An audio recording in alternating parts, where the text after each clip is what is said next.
Canning season 2024 has begun. Today I started the process of canning the sauce tomatoes. Decided to try doing them whole this year rather than going through the whole process of making sauce. So this is the first batch that I did this morning. You see we've got whole tomatoes in juice done today. So they're sitting on the dining room table just cooling. I've done 5 so far. Only 7 of these jars fit in our water canner. So I'm having to do them in batches, that and just the sheer amount of tomatoes we have. So I'll show you what we've been doing and how I've got to this stage. My view from the kitchen window as Brett heads off to move some wood chips in the outback before the rain kicks in. So, to get to that, we started with a lot of tomatoes. So we've got the other batch here and here. It's probably about 10-12 pounds worth. In here I've got my brand new canning jars just soaking in some dish soap to get them just a little bit clean from the packaging. They are brand new, these ones, but I just like to wash them before we get started. So the tools I'll need, that's the big bowl for putting the tomatoes in once they're skinned.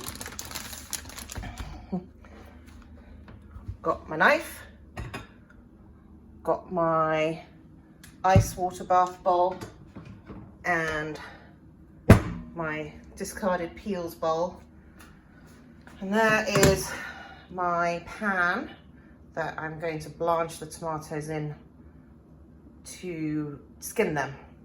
So the first step of the process of canning these is to skin and just get them ready for canning. So this is the recipe that I'm following. This is from my Ball Blue Book Guide to Preserving. So canning things like tomatoes, obviously you have to do it very carefully and follow all the instructions. So we have now got water simmering, ready for the tomatoes to go into, ice bath ready to receive them, and then the rest of the bowls as well. The first batch of tomatoes are in. You need to blanch them for, depending on the size, between 30 and 60 seconds.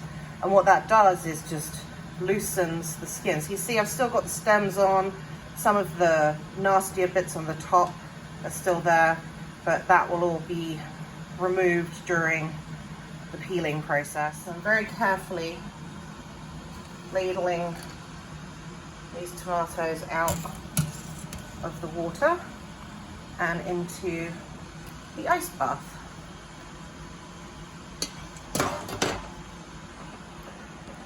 So then they'll cool and I'll start the peeling. So what I have found is almost impossible is to film peeling tomatoes and hold the camera at the same time.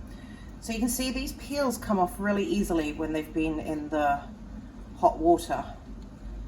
So I'm literally just pulling away, just cutting the top off. If there's any like extra green bits, I'll just slice them away as well, just because it's better to have ripe tomatoes when you're canning. So you can see this one, the top is a little damaged, but the rest of the tomato is good.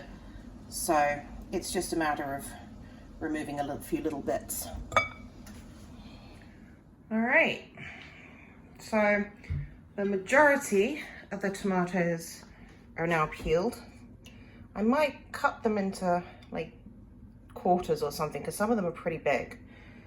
There's the offcast, that's the last one's waiting.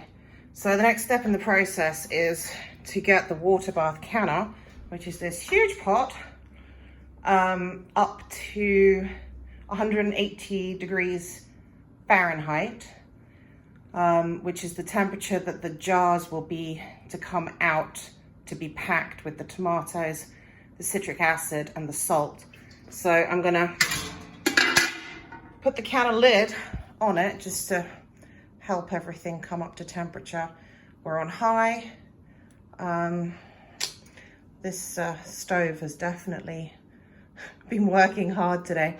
So I'm going to finish peeling the tomatoes and then we'll wait for everything to come up to temperature. All right, so I just checked the temperature and we are at temperature.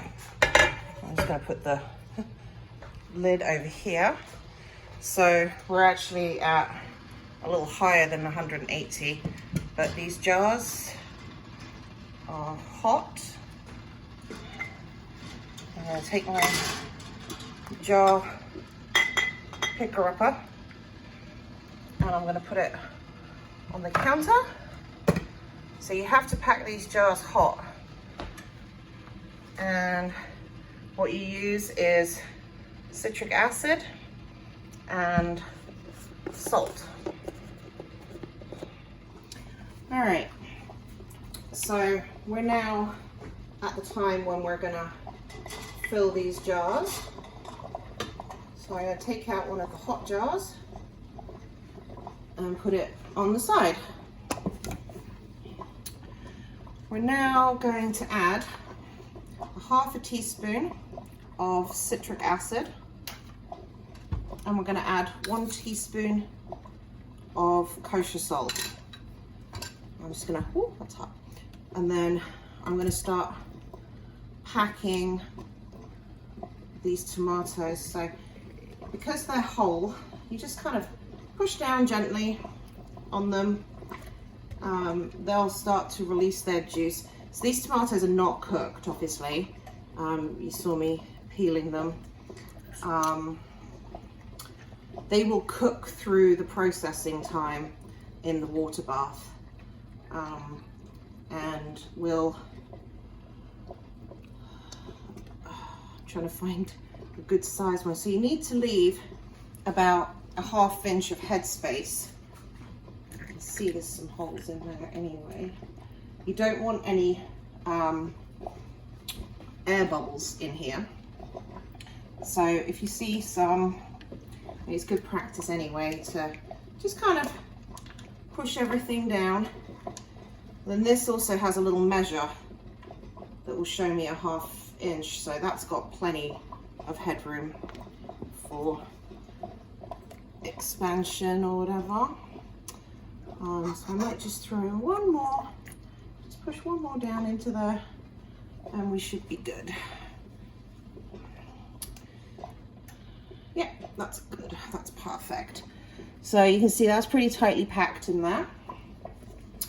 We then will just take some plain white vinegar on a piece of kitchen towel and just clean the top, and I'll grab one of the lids and just wipe the vinegar around there, and that just disinfects really.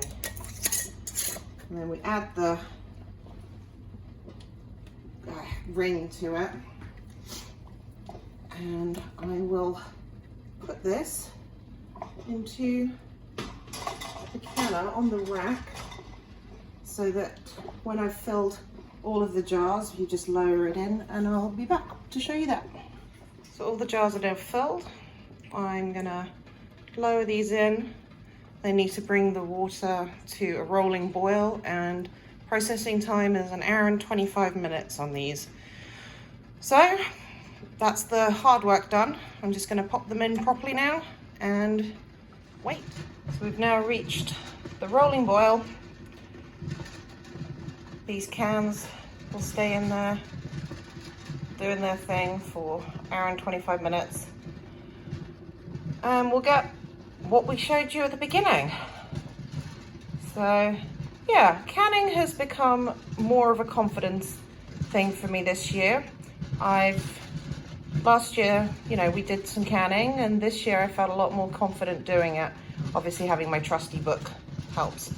So hope everybody's well, and we'll see you on the next one.